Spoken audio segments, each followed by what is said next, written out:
Welcome to I Had to Say It, the podcast where I talk about things that I feel need talking about, and sometimes they're not getting the attention they deserve. And your feelings, they're not under consideration. Hey everyone, I'm Nikki. And I'm Tyler. And we are page turners and button mashers.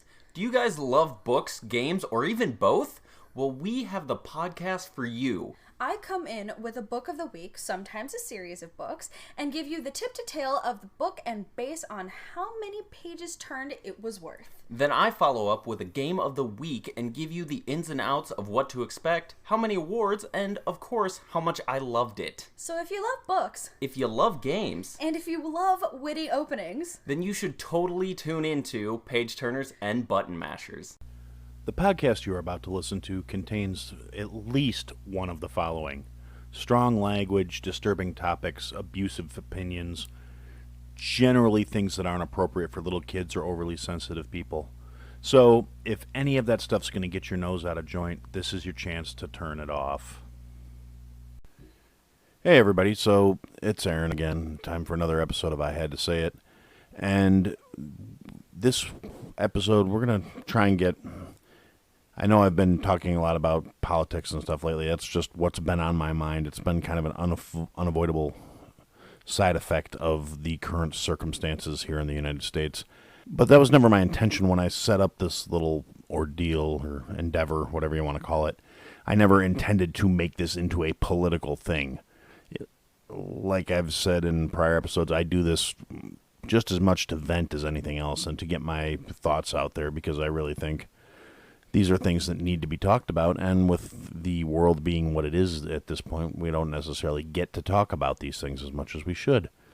But I never had any intention of being solely political, and that should be kind of apparent from the early episodes where there was a little bit of this, a little bit of that. But with everything that's been going on in the United States these last couple of months, there's really, that has been in the forefront. And so for this episode, we're going to take a little time out, a little breather, a little mental space to talk about actually just having some good health habits. This is something I've been thinking about a lot lately. I recently had a friend pass away, and this was the most surreal kind of time for this to happen to me. It's one of those things.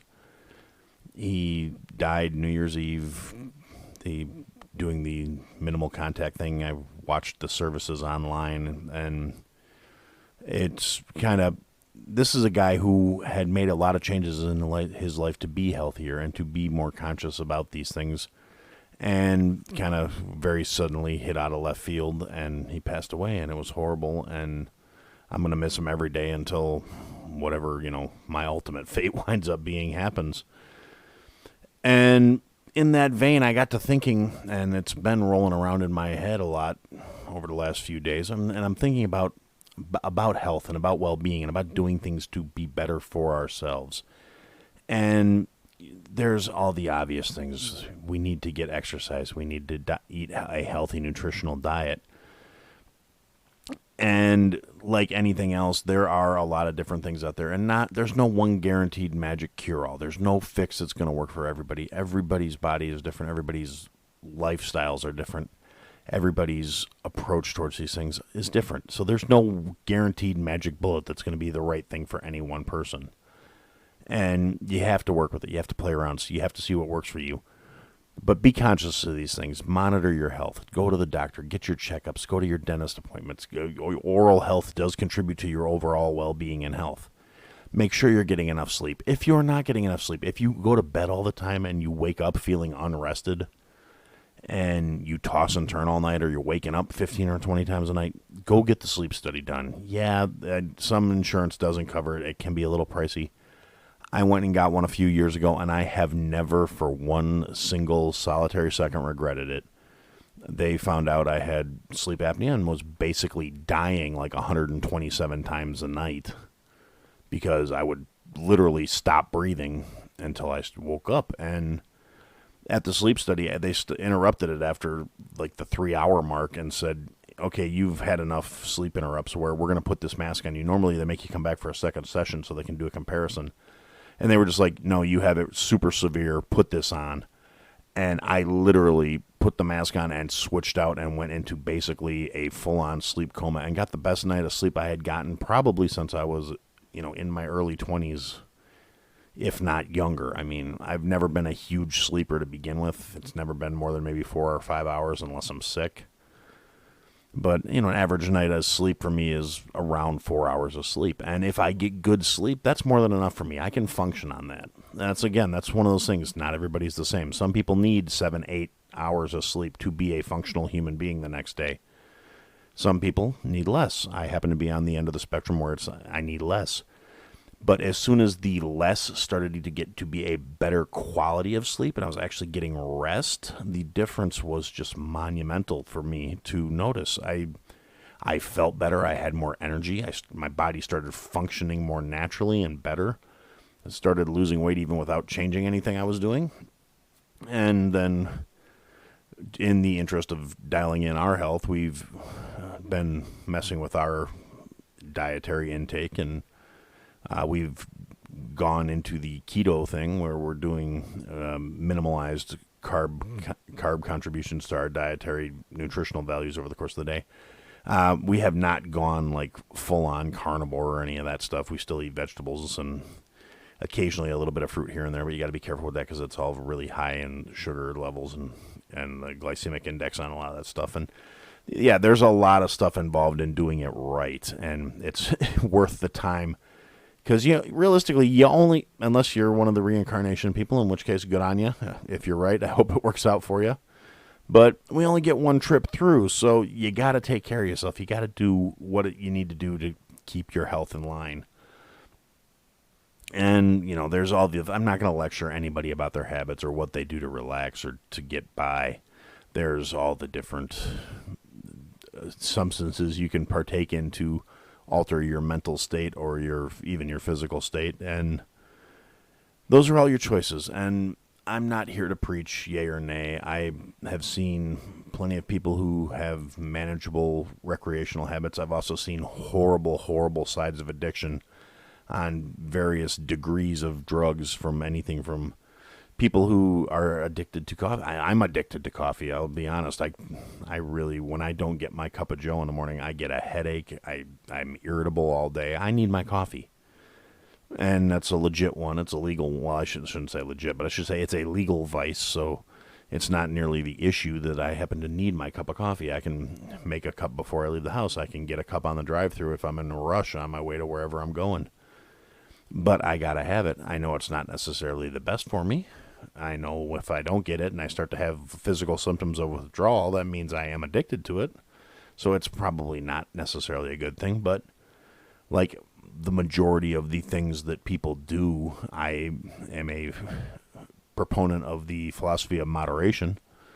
I think if you can control your intake of things and you can control your behavior and you don't let these things dominate you, I'm kind of the hands-off, like you should be able to do more or less what you want. I've never been a big fan of, I don't think prohibition works for anything, period.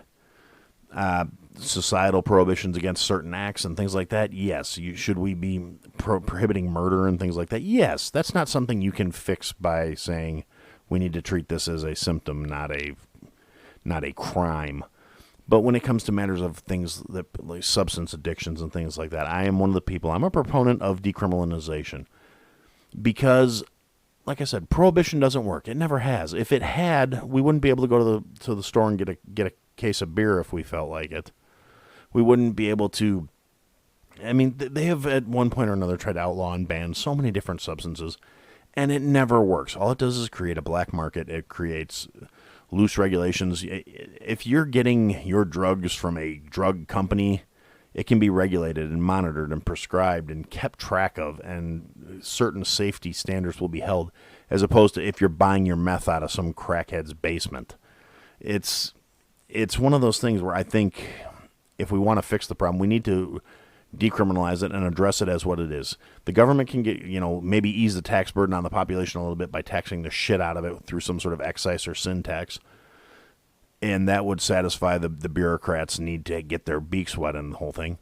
The war on drugs does not work. It's never going to work because the reward from these illicit ventures is way too high.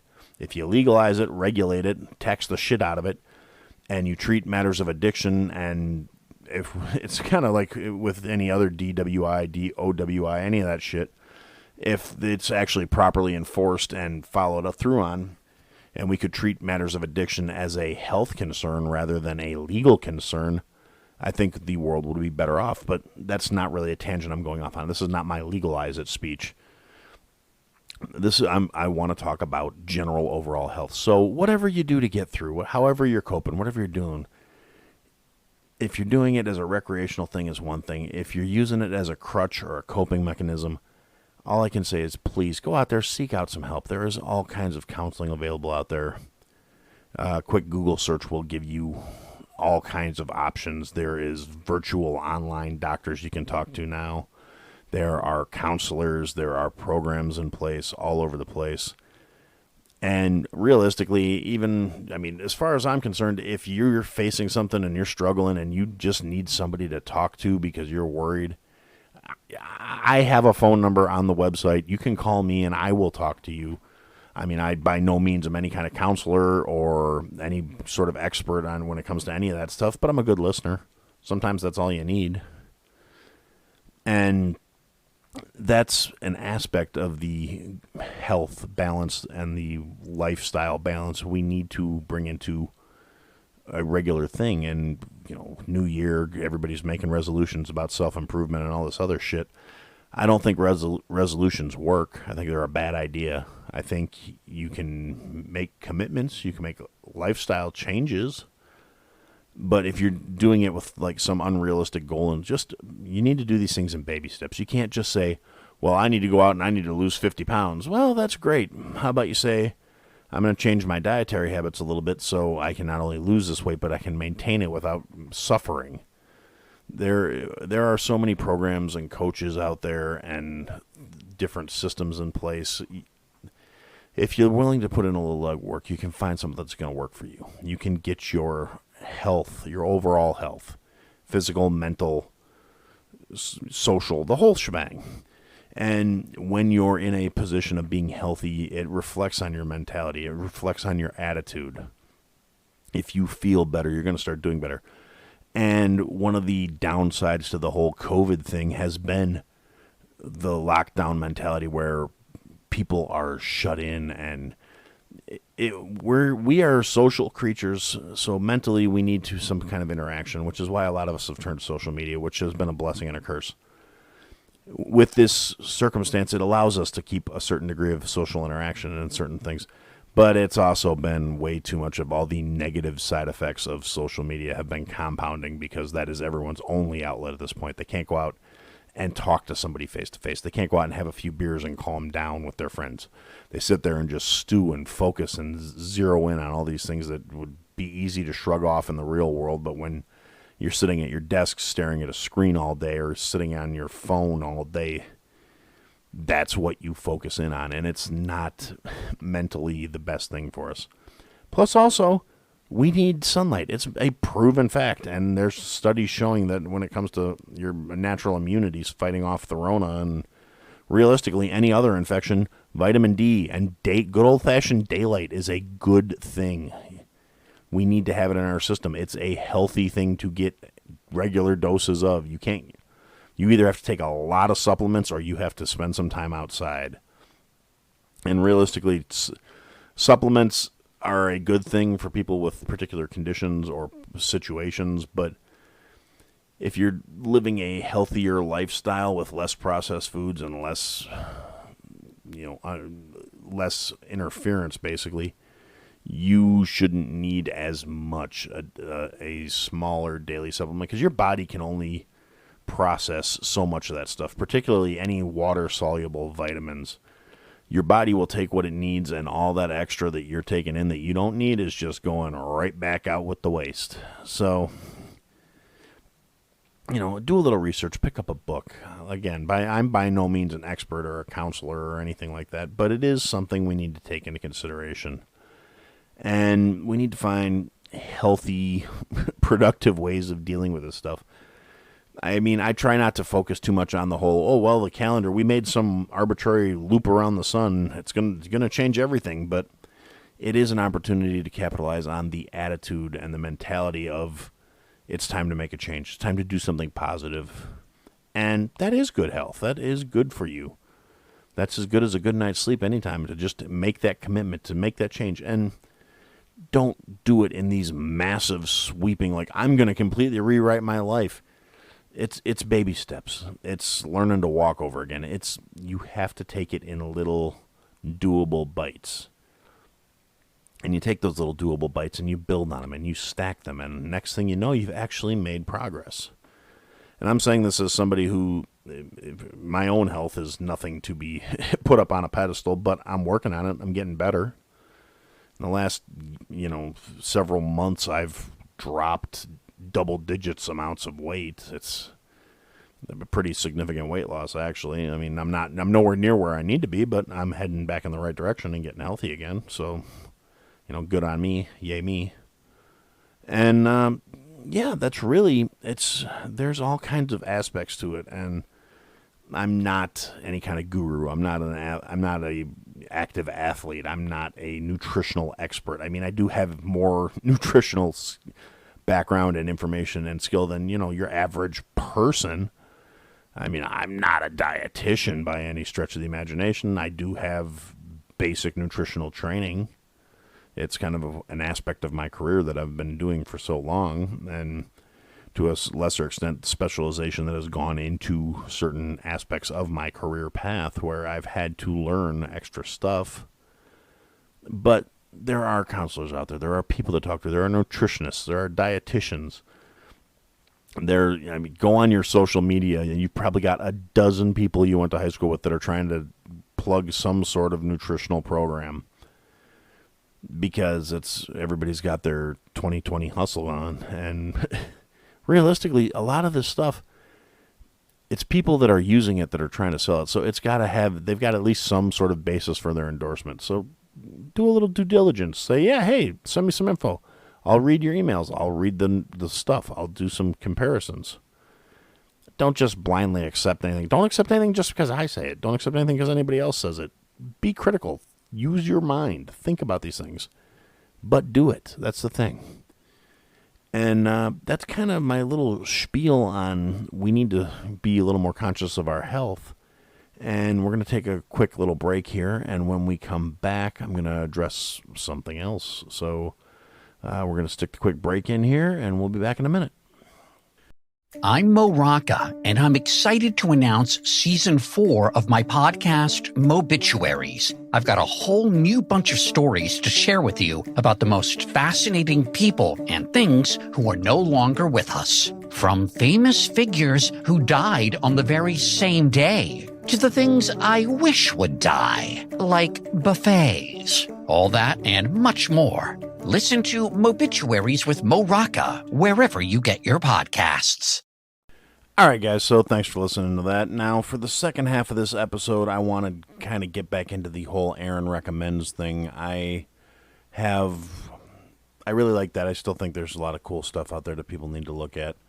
And I'm always up. If you've got something cool and you think I need to check it out, please drop me a line. Let me know. I'm always up for new stuff, new books, new movies, new music.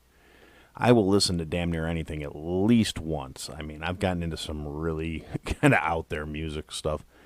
And there was a time where I used to say I'd listen to anything except country, but I've even gotten over that. And one of the things I'm going to recommend today is actually a country artist that I learned about through some of the people I've started interacting with online and after starting the show, other podcast hosts and programs I've started listening to that I've found here, there, and everywhere. And most of my recommendations today are actually going to be tied into the whole podcast thing. It's going to be a bunch of shout-outs to a bunch of people that I've already covered some of them, Dumbfound Dead and Malice. Obviously, I had Ariel on here, and there's Reverie True Crime Pod I've mentioned before. There's Terrible People Doing Terrible Things, which is a show with two ladies that get into exactly what it sounds like, terrible people doing terrible things. And I haven't mentioned them in the past. So I've got a whole bunch of recommendations. I'm actually going to be adding a page to the website that is just going to be other podcasts, and it's the stuff I listen to. I mean, these are shows I follow on a regular basis. anytime I'm in the car these days, it's what I'm listening to. They're all small indie deals. It's not any like big megastar shows, because I really think it goes kind of back to that whole shop local, shop small business mentality. That goes for creative stuff too. I would believe in supporting local musicians back when we used to be able to go out and go to bar bands and stuff like that. And this is really no different. These are creative people that are trying to do stuff. I've gotten into true crime podcasts. There are podcasts about music that I listen to. I believe I've mentioned the Infectious Grooves podcast on a prior episode, and that's actually where I got this guy that I'm going to recommend, who's a musician. He's really the only new musician that's come up in my rotation recently. Everything else has been either podcasts or stuff from like the 90s that have just been on that kind of kick. It's like high school all over again. But this new guy, his name is Sturgill Simpson, and he started out as, he's a country artist technically, and his first couple of albums are really, like, they're really country. They're very twangy and, fiddles and yeehaw boy, let's go rope and raise a bronco, whatever. But the guy's really talented musically, and after his first couple of albums, it starts getting into more experimental stuff, and there's some really cool stuff on there. There's songs he wrote about having his kid and things like that, and there's a couple covers in there that are pretty cool, and he's got a lot of really like experimental, really just it's really cool stuff. Look it up. He's on every streaming platform, since nobody really goes out and buys CDs unless you're some of the people that are into vinyl. So another quick little shout out to Long Shot Vinyl in Racine. If you're in the area and you're looking for some vinyl, go get a hold of them. They can hook you up with pretty much. They got all kinds of cool stuff. It's cool people, cool environment. And to re-mention, Infectious Groove podcast they're all about music, and it's a really cool show. And I highly recommend you check them out. So beyond that, we're going to get into a few other programs that I've been listening to a lot lately that I don't think I have mentioned in the past. I am pretty sure these are all new recommendations. First, we've got the Bub and Gob Show. It's a couple of guys, lifelong friend types. They've been known each other at least since high school, from what I can tell, just from listening to the program. Possibly further back, you'd have to dig a little deeper to find out. But they're funny as shit. They have games and drinking games, and they drink coffee and talk about movies and games and sports, and they have other guys on there, and they do trivia and music, and it's really cool. It's kind of it's funny, it's entertaining. Check them out; they're pretty cool. And then through them, I actually found this. The next one is the For Nerds by Nerds. It's two guys that just talk about all things nerdy. They talk about all kinds of nerdy shit, and it's awesome, and they're really entertaining. And then we've also got, in a similar vein, another one where it's kind of random, just shit that's talked about, and it's funny takes on stuff, and it's the Dads on Dayquil, and it's three guys that sit around and talk about dad shit, and they talk about their kids, and they talk about what's going on in the world, and movies and entertainment and all sorts of other stuff. So it's pretty cool. If you ever want to check them out, they're a good program there. Then we've got the Ladies of the Nopeville podcast, which is another one. She started interacting with them through one of the social media platforms, and then checked out the show and decided it was pretty cool. They just talk about all kinds of different things that just make you nope right out of it. Supernatural type stuff. There was an episode about doomsday and end of the world type thing. All kinds of kind of spooky, creepy, whatever, however you want to look at it, and it was really cool. I was actually, the first snowfall we had this year happened to be while I was driving down the highway in the dark, listening to their new episode, and it was really surreal. So it's a cool show. And then a couple more we're gonna throw out there. We got the Crime Time Nerds. It's a couple of sisters. They do a true crime story. It's got humorous tilt to it. I mean, it's dark and morbid shit, but it's dressed in a light and fun way.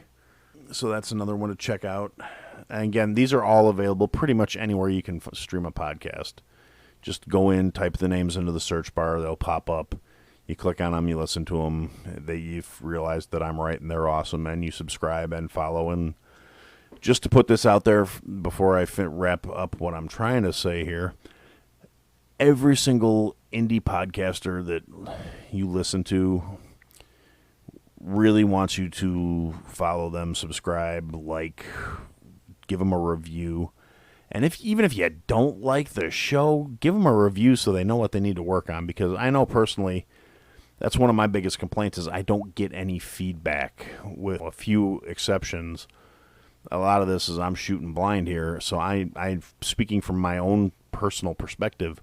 Click the like button, leave a rating, leave a review, leave comments on the episodes. It's a little thing. It takes a few minutes out of your day, and they will appreciate the hell out of it.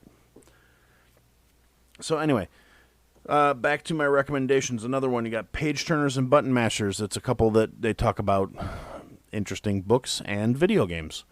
Two of my personal favorite things in the world. I love to read and I love to play video games because books have always been one of my favorite things, and video games are how I blow off all my aggravation and pressure so I don't snap. And so that's one you need to check out as well. Another one I'm 90% sure I've mentioned in the past, but if not, I apologize. I'm going to just throw it out there again just to make sure. Another one you guys need to check out, You Should Have Ghosted. It's a fantabulous show. It's two ladies talking about the true crime aspects of online dating, and they're hilarious. It's really, you got to check it out. And last but not least, we are going to give a particularly big holler to somebody who has been super ultra supportive of the show.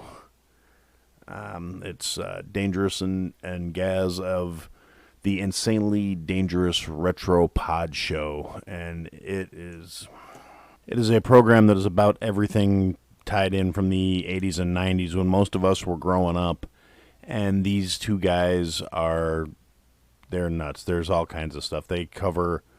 It's like nostalgia being shot right into your ear holes, and there's a lot of humor to it. The guys are pretty damn funny. They talk about a lot of things that, always bring a smile to my face. And there's toothpaste karaoke, which is Gaz singing while he brushes his teeth, and you get to guess the song, and if you guess the song, you can win a prize. And you really need to go over there and check out the show, and you will laugh and love it, and you will endorse them, support them, follow them on social media, and it will be a wonderful, great thing in your life, and you will be happy. Or not. But anyway, so I've got a lot more shows. I've really kind of gone off the deep end on this whole podcasting. It's become a major factor in my life, and I don't see that abating anytime soon because, like I said, I like supporting small independent creators. It puts new perspective into my days. It gives me something that fold into my life. It's like having interactions that aren't there. And even though I am going to be going back to work in the coming days, I may be able to listen while I'm at work. I kind of hope so, but if not, I've still got a commute to drive back and forth on, so I still will be listening to my programs. I will still be adding new things. I will still be coming back here to tell you guys about them because I really do have a lot more podcast recommendations, but I'm going to try and keep it a reasonable number when I do these things. So, be good to each other, take care of each other, all the stuff I'm usually saying. Treat people the way you want to be treated. Don't be stupid. Don't be shitty. Don't be petty. And for now, that's what I had to say. Thanks for listening to another episode of I Had to Say It. If you liked what you heard, leave a review, give us a follow, give me some feedback. And if you didn't like what you heard, leave a review, give me a follow, give me some feedback. I'll try and fix it. Check us out on all the social media platforms. At I Had to Say It podcast is the trigger for all that stuff, for the search term. And if you want, check out the website, www.ihadtosayitpodcast.com. There's links to people that have been involved with the program, things I've talked about. There are some links available for some merch that we're working on, and there are ways to contact us there as well. And thanks for listening, and I look forward to talking to you again soon.